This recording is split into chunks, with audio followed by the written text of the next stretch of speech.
السلام علیکم ورحمۃ اللہ وبرکاتہ۔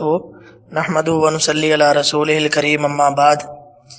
یہ ایک بہن کا سوال ہے کہ حسد سے کس طرح بچا جائے، تو کیا طریقہ کار ہے حسد سے بچنے کا؟ تو حسد دل کی ایک بہت خطرناک بیماری ہے جس میں انسان کسی کا نہیں بلکہ اپنا ہی نقصان کرتا ہے۔ تو اس لیے ہر جو فکر مند مسلمان ہے اسے اس بارے میں فکر ہوتی ہے کہ کہیں مجھ میں یہ برائی نہ آ جائے۔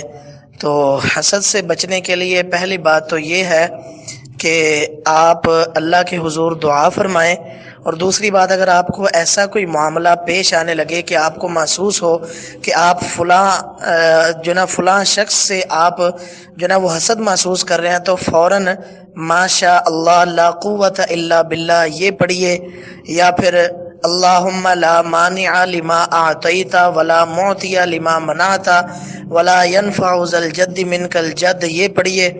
پھر اسی طرح وہ اللہ کے نبی صلی اللہ علیہ وسلم نے ایک دعا سکھائی ہے، اللہم طہر قلبی من النفاق وعملی من الریا ولسانی من الکذب وعینی من الخیانہ فإنک تعلم خائنۃ الاعین وما تخفی الصدور۔ یہ آپ کو حسن المسلم اور پیارے رسول کی پیاری دعاؤں میں یہ وہ دعا مل جائے گی۔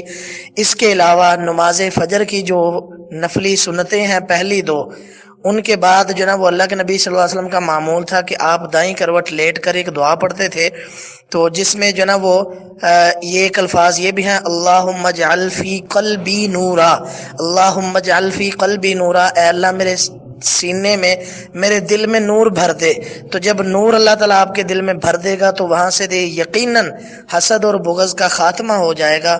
اس لیے آپ مسنون دعاؤں کا اہتمام کیجئے، اور ساتھ ساتھ اللہ رب العزت سے التجا بھی کیجئے کہ اس خطرناک بیماری سے اللہ ہمیں وہ نجات عطا فرمائے۔ ھذا ما عندی واللہ اعلم بالصواب۔